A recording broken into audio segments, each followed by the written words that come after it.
इंटरनेटच्या दुनियेत सर्वोच्च स्थान पटकावणाऱ्या गुगलनं मोबाईल, कम्प्युटर आणि लॅपटॉप हे सगळं एकाच वेळी ऑपरेट करणारा गुगल ग्लास तयार केलाय।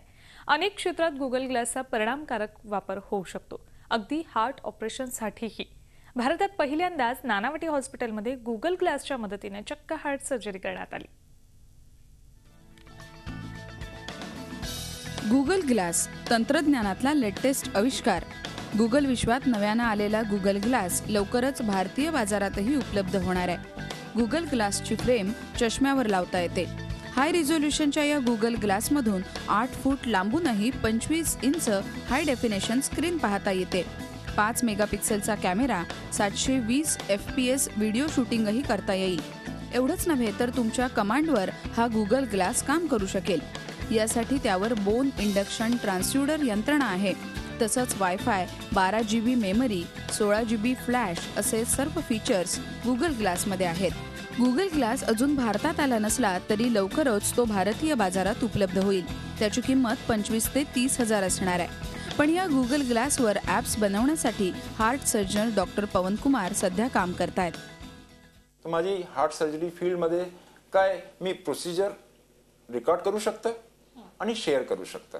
ॲट द सेम टाइम एक्सपर्टची ओपिनियन घ्यावा लागेल, तर आपण एक्सपर्टची ओपिनियन पण घेऊ शकतो। वैद्यकीय क्षेत्रात या गुगल ग्लासचा वापर अधिक चांगल्या पद्धतीने होऊ शकतो असा त्यांचा दावा आहे। ऑपरेशन करतानाचं थेट प्रक्षेपण शक्य असल्यानं विद्यार्थ्यांना शिकवणं सोपं जाईल। ऑपरेशन करताना एखाद्या एक्सपर्ट ओपिनियनची गरज लागल्यास थेट संपर्क होऊ शकतो। गुगल ग्लासद्वारे हृदयाचे ठोके, तापमान, रक्तदाब याचं अचूक निदान करता येणार आहे। नानावटी हॉस्पिटलमध्ये डॉक्टर पवन कुमार यांनी आज चक्क गुगल ग्लासच्या मदतीनं हार्ट सर्जरी केली। भारतात पहिल्यांदाच अशी सर्जरी करण्यात आली आहे। पेरिफेरल सेंटरमध्ये काय सर्जरी चालू आहे आणि तो डॉक्टर काय कॉम्प्लिकेशनमध्ये फसलं, तो he can take my expert opinion if I am on expert panel. So I can guide anybody for any complication, or I can take help of anybody if I am in a complication.